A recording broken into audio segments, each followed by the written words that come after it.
Guess what? It's June the 1st! Yay! Pinching a punch for the first of the month and no returns. We've got a brilliant Magic Monday live for you today. We're going to be doing several things, so buckle in, get ready, because this is it.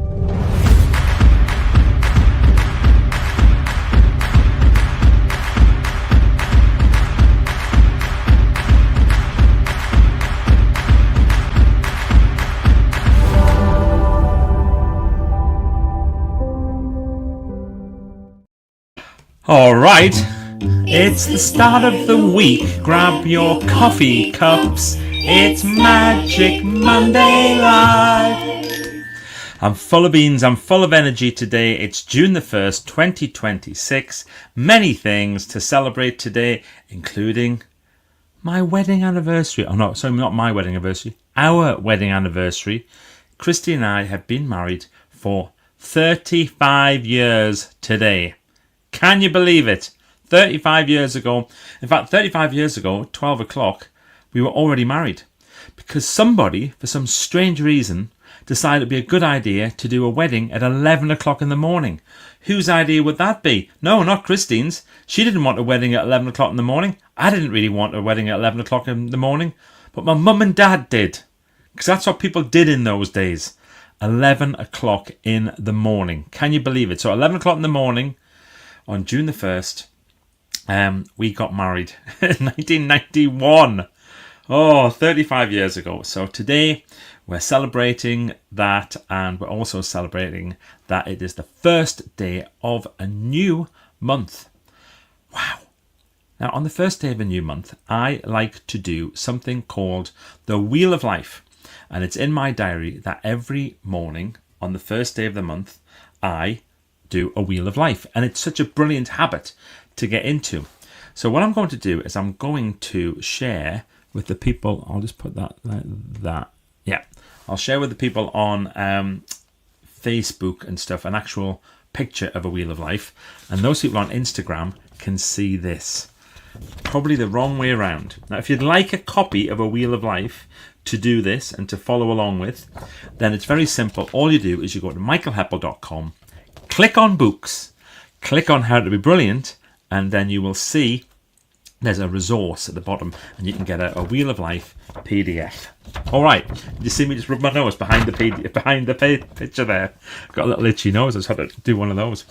So the Wheel of Life is very simple. I will go through it right now, and all you've got to do is give yourself a score out of 10. Please wait until I've done the description before you give yourself a score. If you haven't got a Wheel of Life in front of you, keep a mental note on these. You could just maybe do something with it a little bit later on. So at the very top, we have health. Are you leaping out of bed thinking, wow, I've just got so much energy, I can't believe it, having had an amazing night's sleep yet again? You look in the mirror, you're thinking, boy, you're looking good. That is exactly what I wanted to see in there. You've got loads of energy, you don't have any injuries. Oh, when everybody else is going around, oh, I've got this summer cold. Not you. You're always well. If that's you, you're a 10. You make other people sick, but you're a 10. Joking about that. Or you might be a way down, or you might be somewhere in between. The whole point of this is there's 3 areas with health. It's eat well, think well, move well. How well you do in those areas, average it out, give yourself a score out of 10 for health. The next one is close family. So is it a wonderful Waltons type relationship? Good night, Mum. Good night, John boy. Everybody really connecting, getting on perfectly. If so, that's going to be a high score. Or you might think, I'm up to here with close family. Oh man, they drive me blinking nuts. Oh, Christmas this year, I tell you what, they're getting nothing. Ugh. Fed up with close family, that's a low score.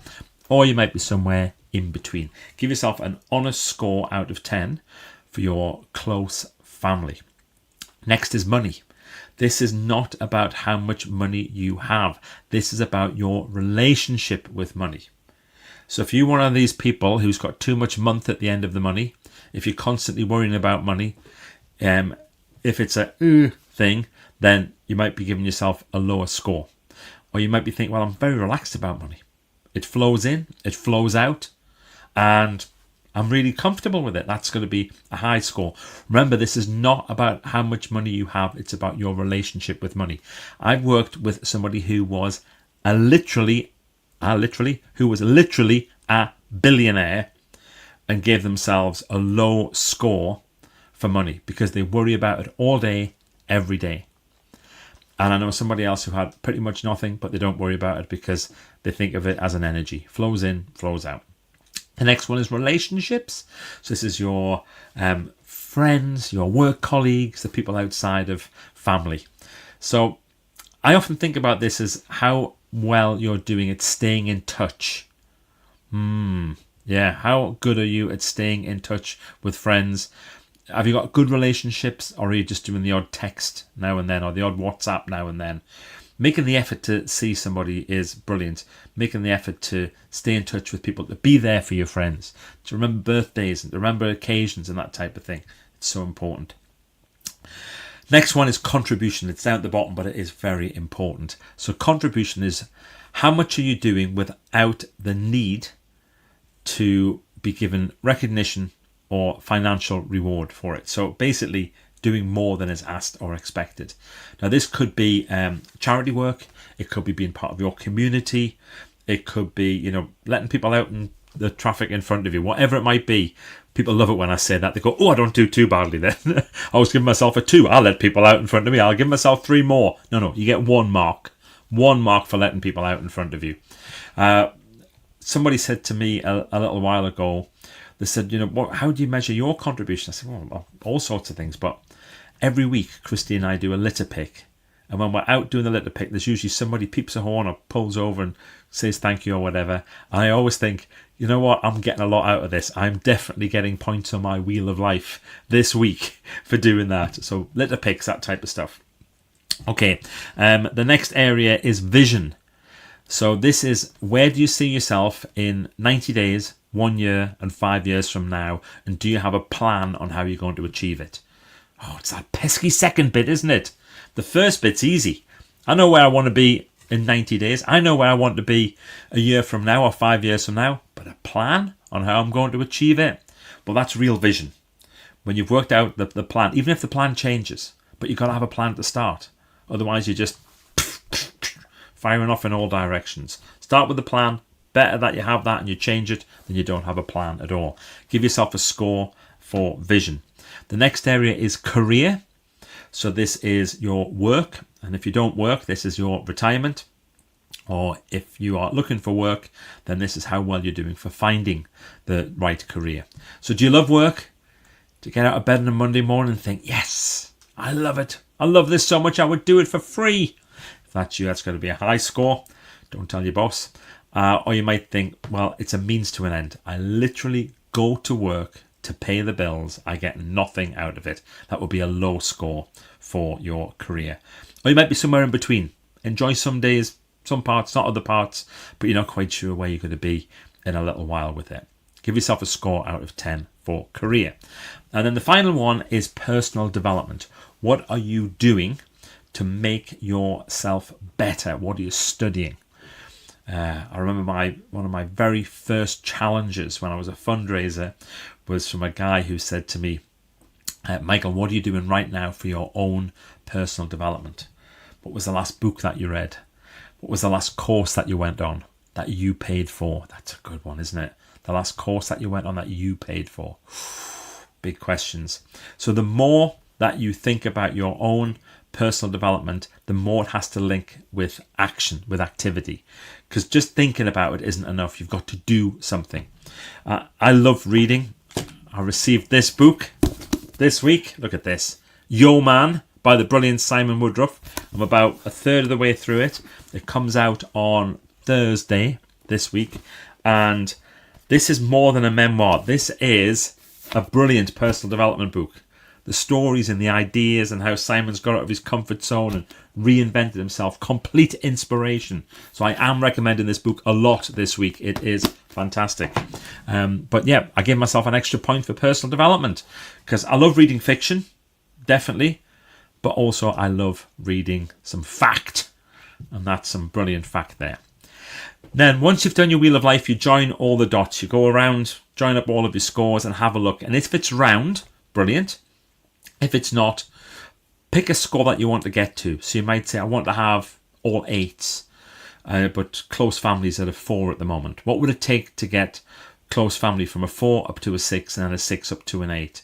If your contribution's at a 2, what would it take to get up to a 4 and then a 6 and then an 8? Think about those steps. Think about what needs to happen over the next few weeks. It's not about getting 10s. The Wheel of Life is not about getting 10s. It's pretty much impossible to get all 10s. And I don't want you to get 10s. I want you to think about how it's going to work for you. And it's all about getting a balance.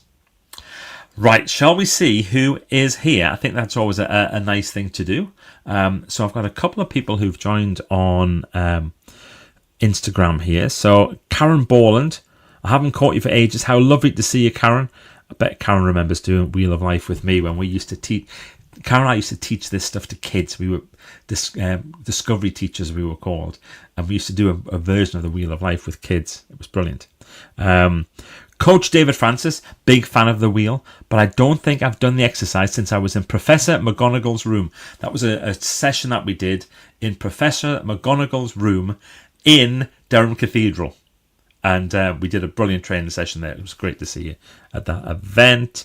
There's a bunch of people who are here, but messages.